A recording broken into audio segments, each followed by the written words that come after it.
Puji nama Tuhan, Bapak Ibu yang terkasih di dalam Tuhan.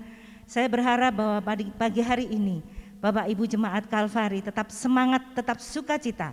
Kita akan datang di hadapan Tuhan. Bersama-sama kita membuka Mazmur pasalnya yang ke-30, ayatnya yang ke-5 sampai dengan yang ke-6 kita akan bacakan bersama-sama. Mazmur pasal 30 ayat 5 dan ke-6. Nyanyikanlah mazmur bagi Tuhan, hai orang-orang yang dikasihinya, dan persembahkanlah syukur kepada namanya yang kudus. Sebab sesaat saja ia murka, tetapi seumur hidup ia murah hati. Sepanjang malam ada tangisan, menjelang pagi terdengar sorak-sorai. Puji nama Tuhan, kita memiliki Allah yang begitu luar biasa hebatnya. Dia yang mengasihi kita dan senantiasa menjaga kita.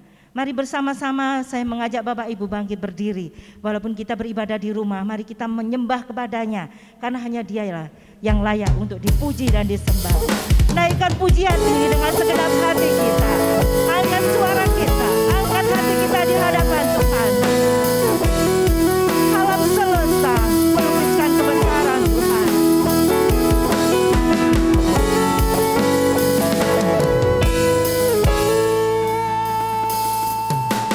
Alam semesta melukiskan kebesaran Tuhan. Bumi dan surga menyanyikan kemuliaan nama-Mu.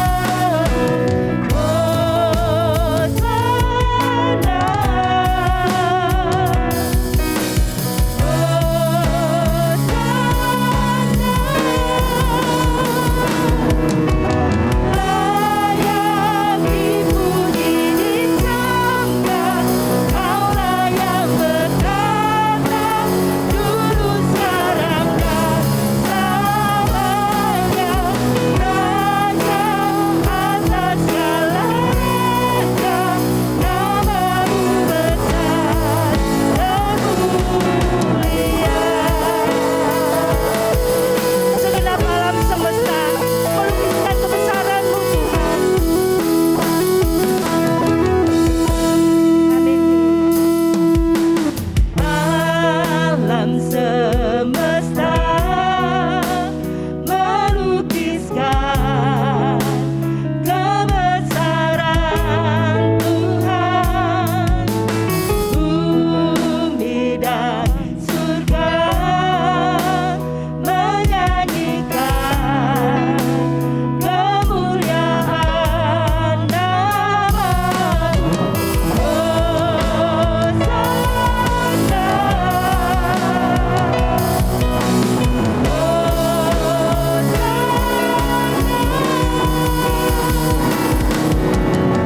Layak dipuji disembah, Kaulah yang bertata dulu sekarang dan selamanya.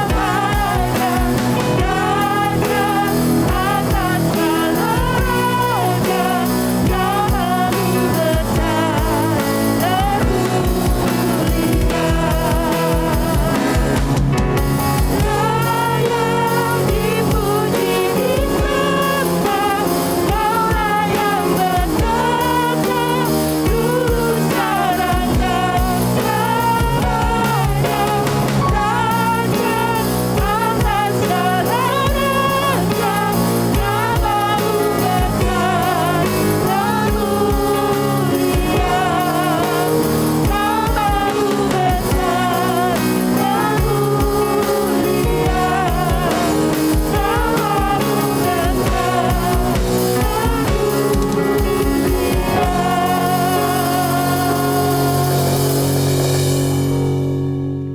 Amin. Terima kasih Tuhan.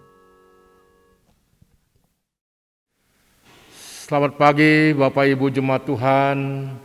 Saya ucapkan Shalom. Bersama-sama kita akan mulai ibadah kudus pagi hari ini. Dan perlu saya sampaikan bahwa sebenarnya kita mulai kecil sampai usia lanjut pun biasa menghadapi perubahan. Hanya masalahnya adalah kita seringkali lambat mengatur strategi menghadapi perubahan. Misalnya saya katakan Daniel, nabi yang sangat terkenal, terbiasa ada di istana, atau di rumah ibadah, penuh pujian. Tiba-tiba ada perubahan, dia harus mendekam di gua singa. Namun perubahan apapun yang terjadi, ingat kasih Allah tidak pernah berubah, menyertai setiap hidup orang percaya walaupun berada dalam perubahan-perubahan. Misalnya Nabi Elia yang terbiasa ada di rumah ibadah penuh pujian, tiba-tiba berubah berada di sungai Kerit yang penuh dengan penderitaan, kelaparan. Tetapi ingat, kasih Allah tetap ada menyertainya. Kita mengalami perubahan ibadah di tempat masing-masing. Ingat pula, kasih Allah selalu mengalir kepada kita. Mari bersama berdiri, kita akan mulai ibadah kudus pagi hari ini.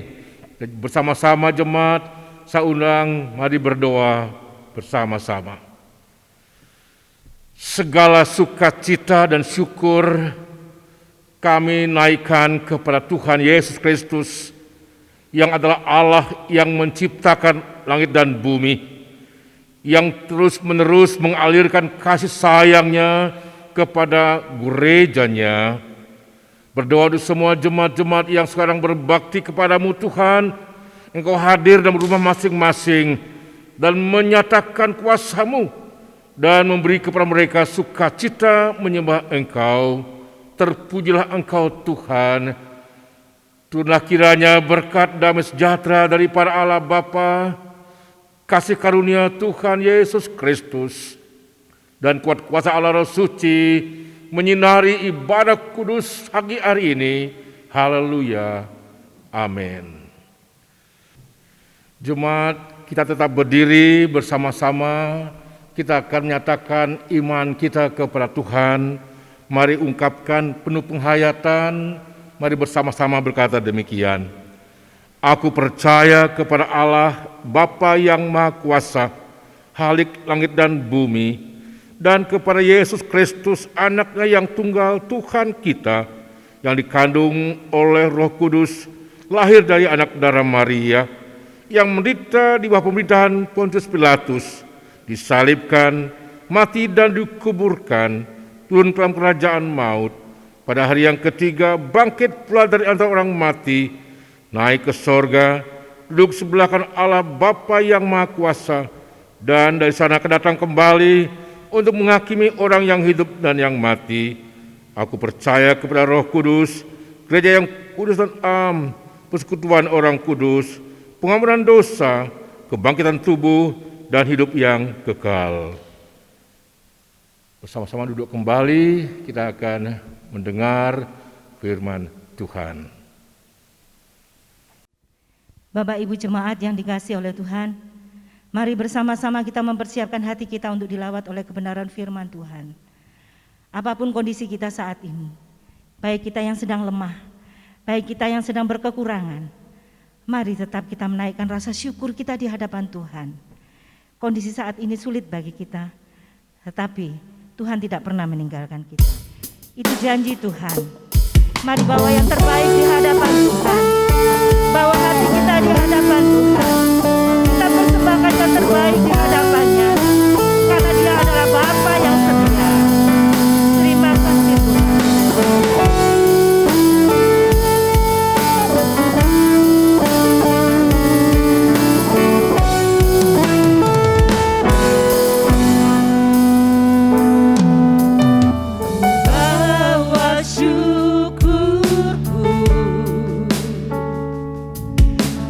Tempat kudus-Mu.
kasih Yesus.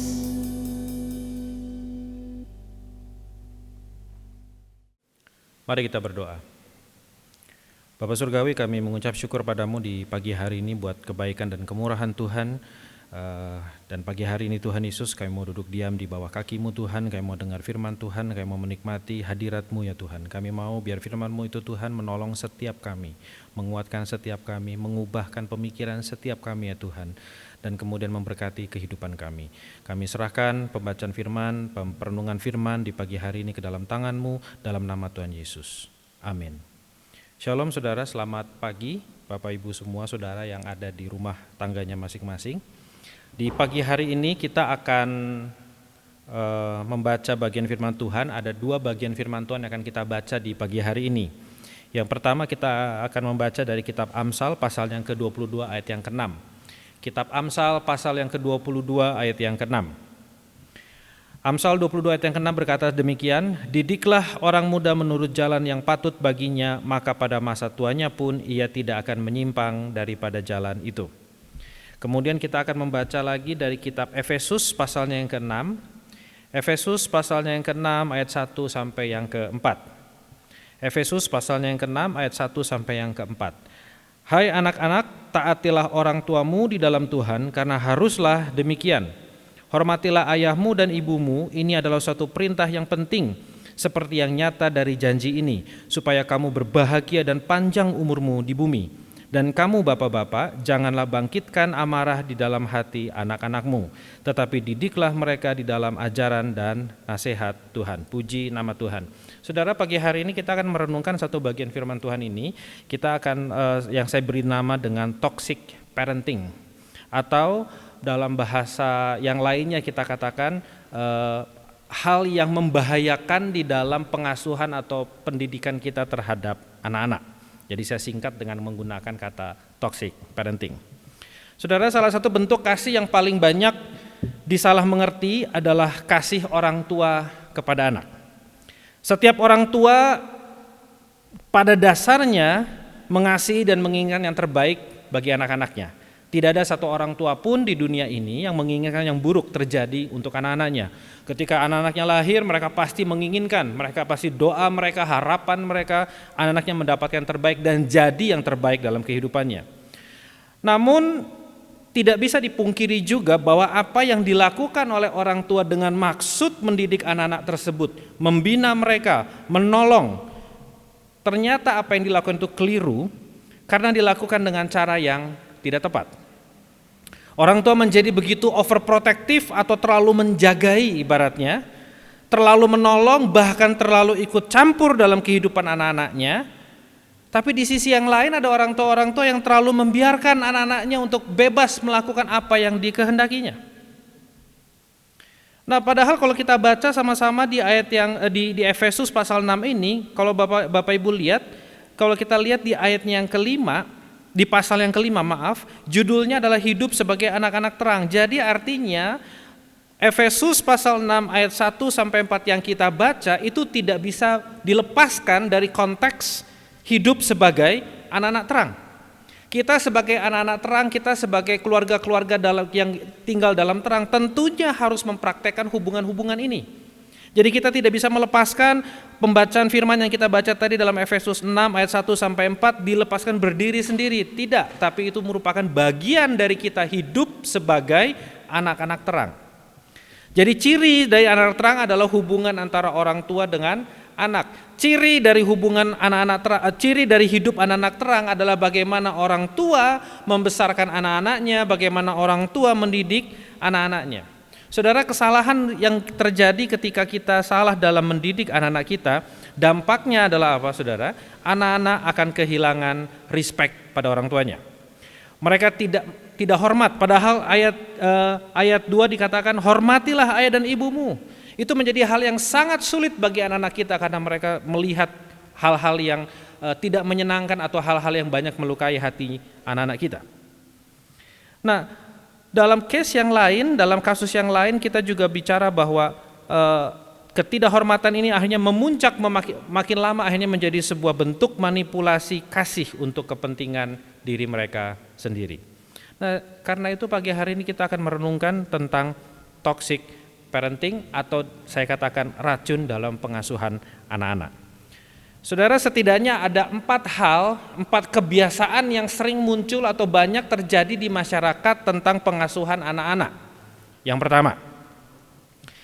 pertama kita bicara bahwa membiarkan atau menutupi kesalahan anak. Saudara, anak-anak kita tidak lepas dari melakukan kesalahan.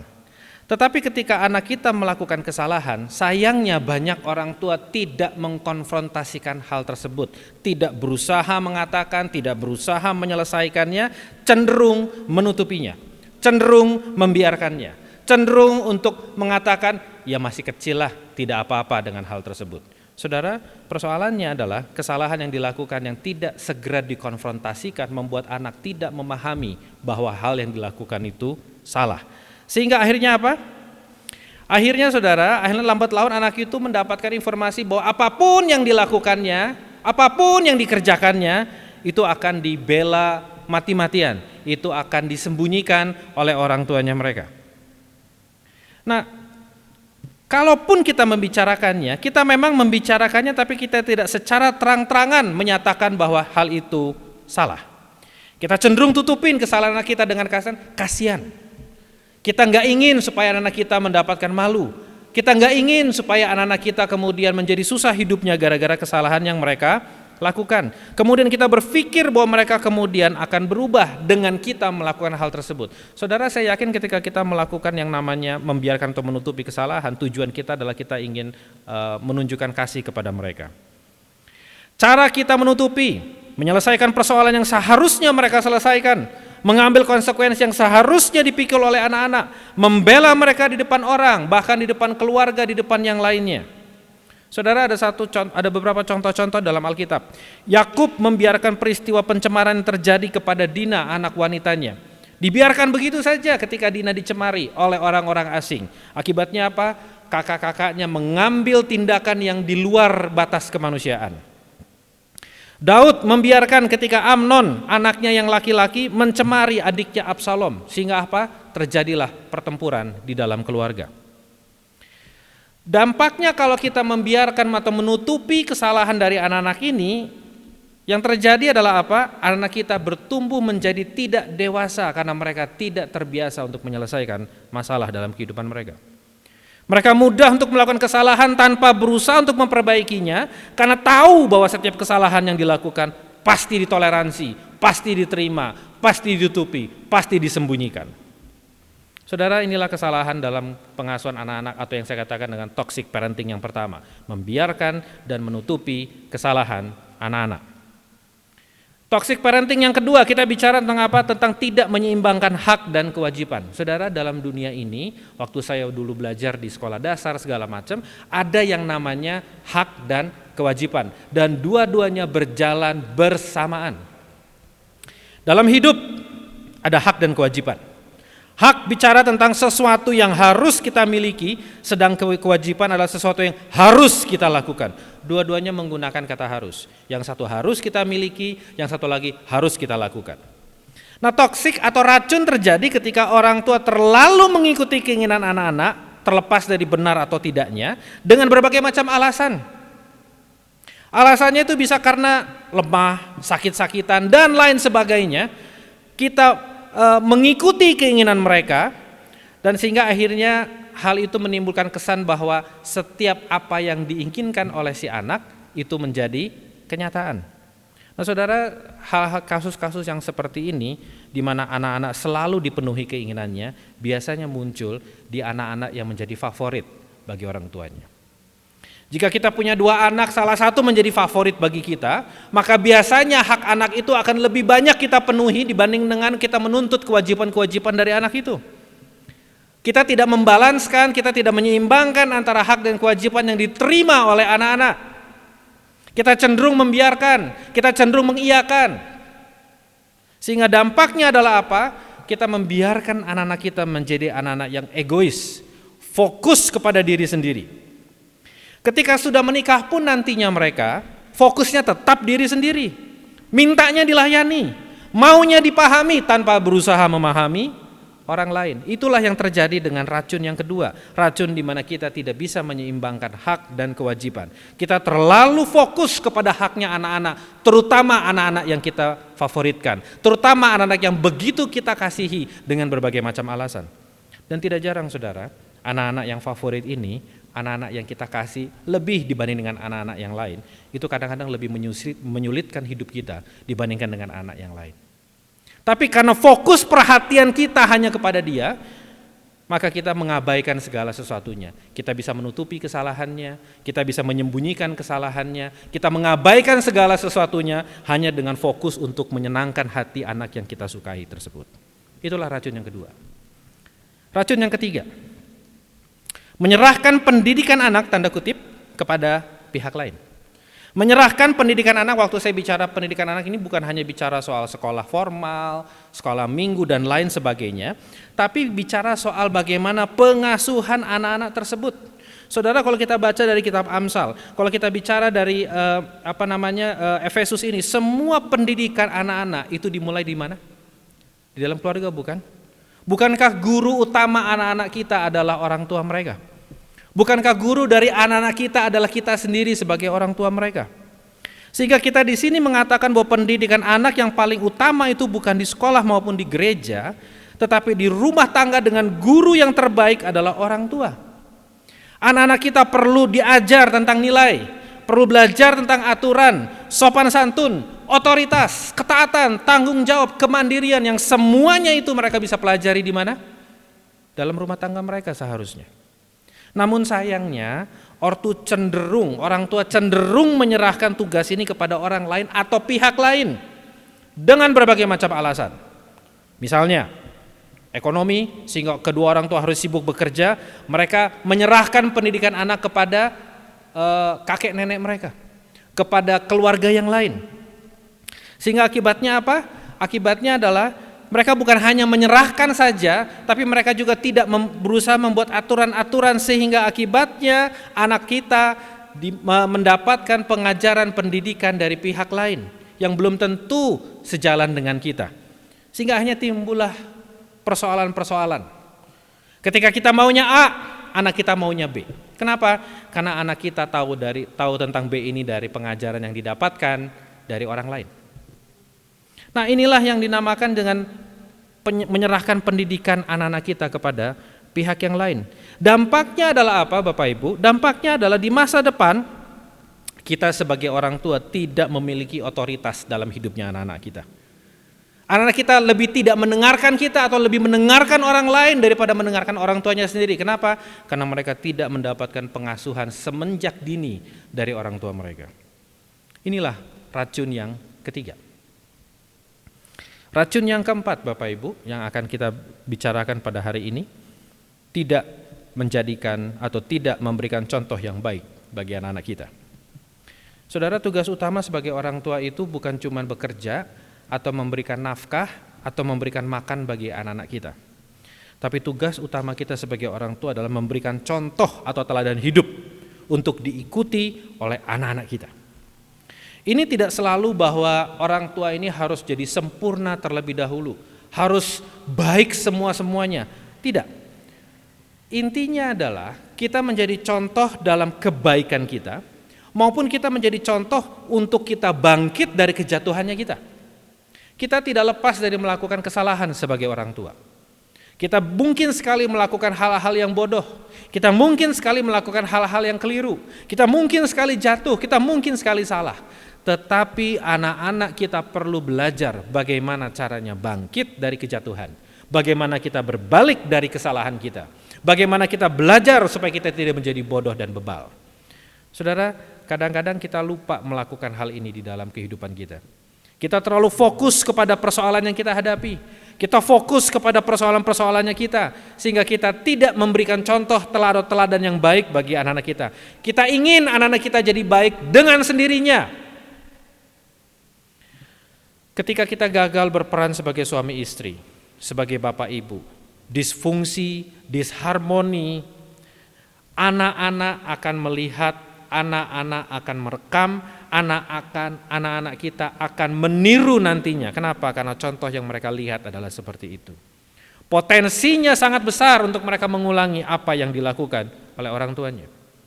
Ketika kita hidup dalam kehancuran rumah tangga, maka kehancuran itu akan turun ke anak-anak kita, dan anak-anak kita pun akan meniru suatu saat nanti di kedepannya kalau tidak segera dipulihkan, kalau tidak segera diberesi.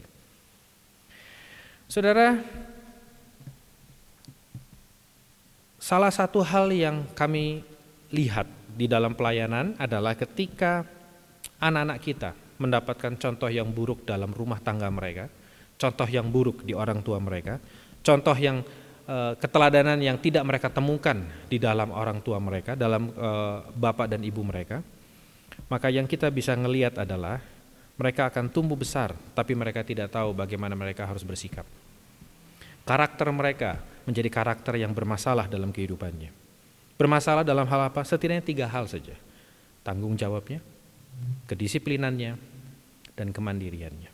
Mereka akan menjadi orang yang sangat tidak bertanggung jawab. Mereka mudah melepaskan begitu saja.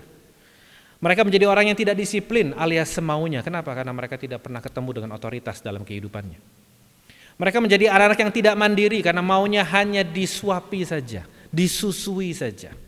Mereka mungkin bekerja, mereka mungkin punya satu penghasilan, tetapi mereka tidak bisa mandiri dalam kehidupannya. Kenapa? Karena terbiasa dikekep, terbiasa disembunyikan, terbiasa lain sebagainya, terbiasa selalu dipenuhi keinginan-keinginannya.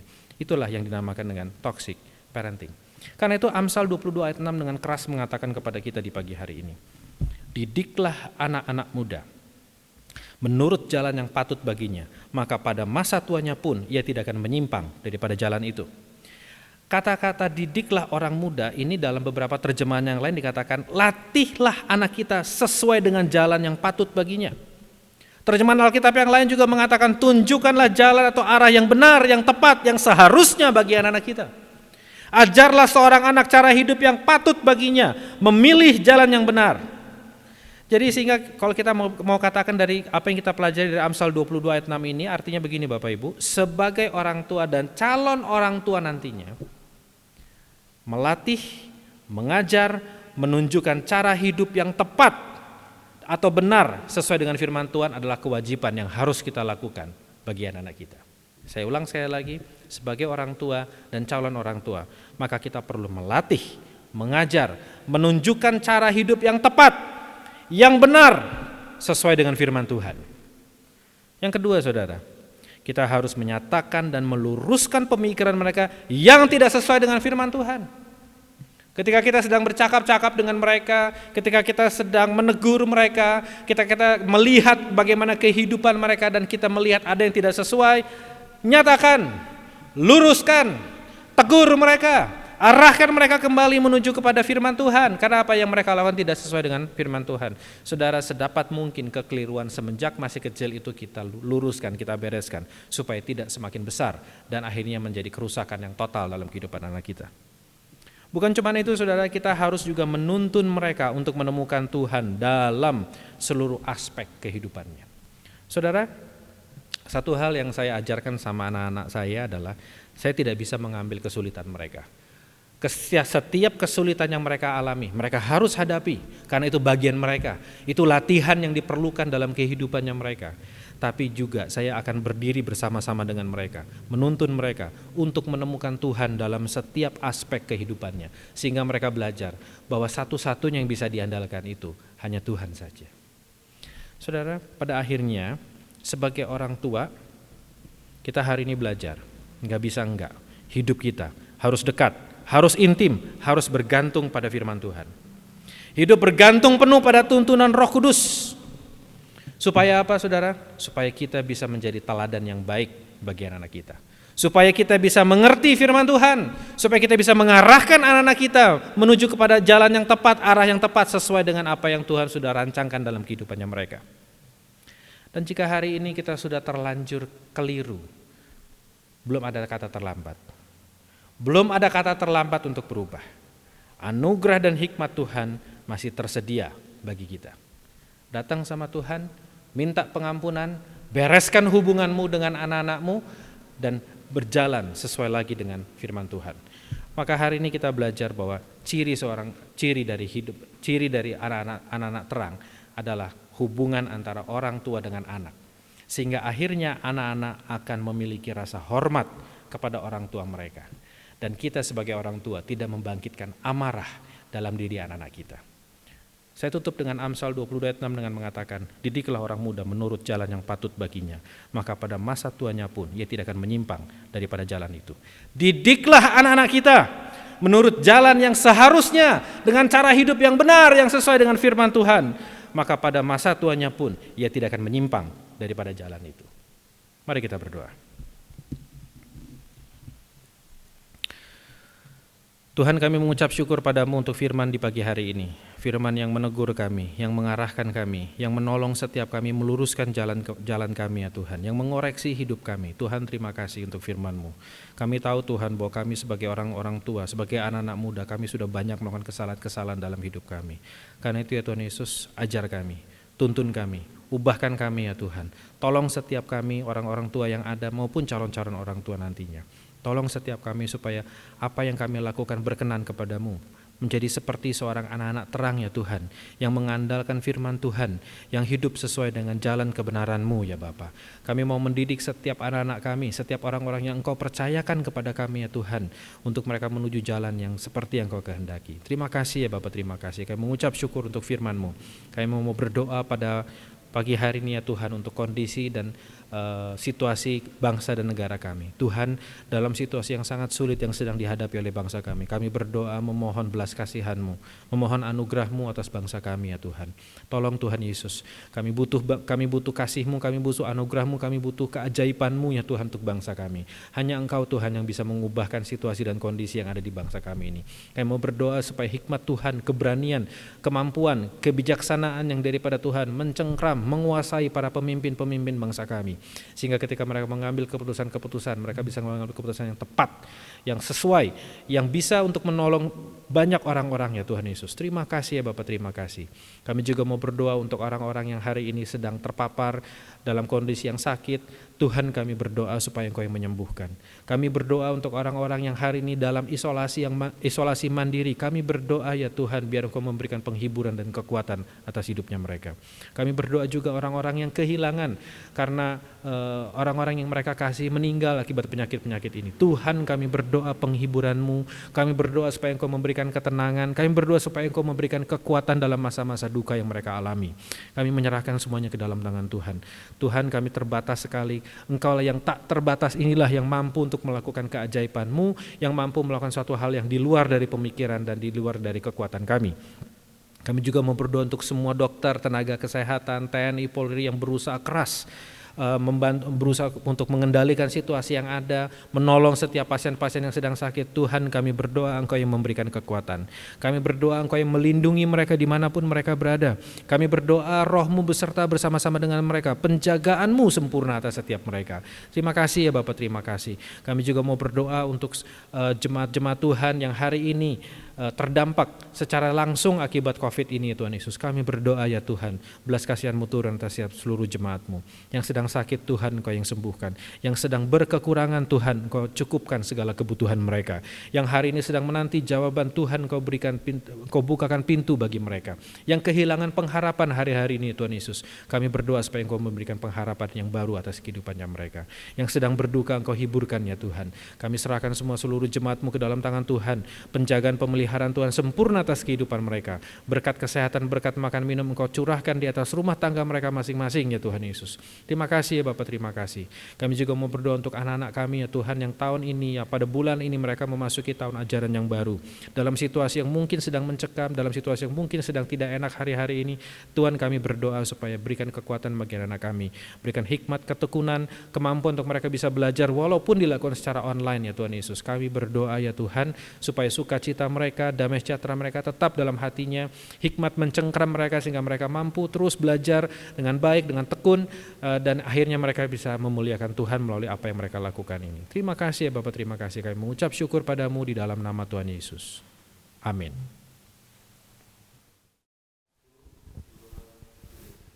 Puji nama Tuhan, kita sudah bersama-sama diberkati oleh firman Tuhan. Biarlah itu semua menguatkan kita. memberikan kepada kita satu semangat baru di dalam mencintai akan firman Tuhan. Bapak Ibu yang terkasih di dalam Tuhan, tiba saatnya kita akan memberikan persembahan. Kita kumpulkan di rumah dan nanti akan kita sampaikan kepada gereja. Tidak ada satupun pribadi yang begitu setia selain pribadi Yesus. Ketika dunia begitu mencekam, ketika ketakutan melanda di mana-mana, ketika kecemasan melanda di mana-mana, hanya satu yang bisa kita andalkan. Hanya satu pribadi yang bisa kita andalkan untuk menjalani kehidupan kita. Mari tetap bersandar kepada kuasa Tuhan, karena Dia yang setia dan terus berpegang kepada janji-Nya. Engkau Tuhan yang setia, waktumu selalu yang terbaik. Engkau Tuhan sandaranku, dan ku hanya kan berharap padamu. Satu-satunya yang ku andalkan, satu-satunya yang ku percaya. Engkau sumber kekuatan, sumber pengharapan, sumber kedamaian. Satu-satunya yang ku andalkan, satu-satunya yang ku percaya. Engkau Tuhan memberkati, Tuhan penyembuhku, Tuhan pemulihku. Hanya Dialah satu pribadi yang kita andalkan dalam hidup ini. Dia yang begitu setia menemani kita, dan Dia yang begitu luar biasa menjaga kita. Terima kasih Yesus, terima kasih karena Engkau tidak pernah meninggalkan kami.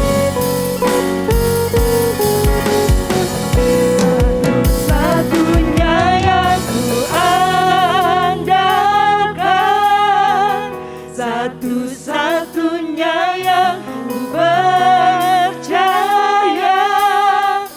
satu-satunya yang setia, satu-satunya Kaulah Tuhanku.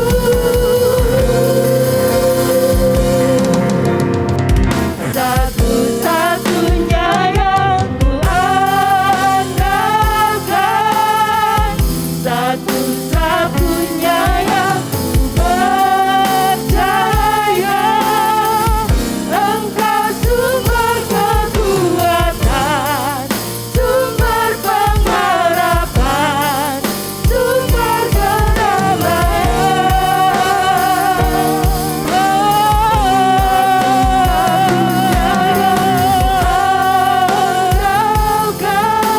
satu-satunya yang percaya. Engkau Tuhan memberkati, Tuhan penyembuhku, Tuhan pemulihku. Engkau Tuhan memberkati, Tuhan penyembuhku, Tuhan pemulihku. Terus bersandar kepada Tuhan. Selamat hari Minggu. Tuhan Yesus memberkati.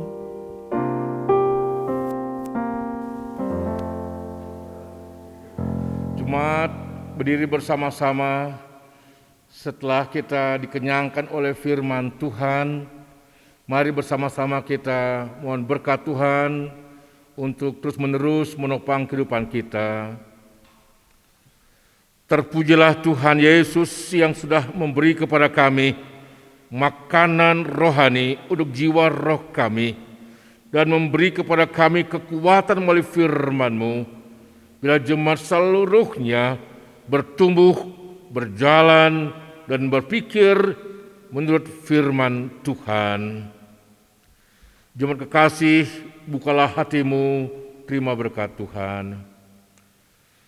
Turunlah kiranya berkat damai sejahtera daripada Allah Bapa, kasih karunia Tuhan Yesus Kristus, dan kuat kuasa Allah Roh Suci memberkati dan memelihara jemaat sekalian sekarang sampai selama-lamanya. Haleluya. Amin. Amin. Amin.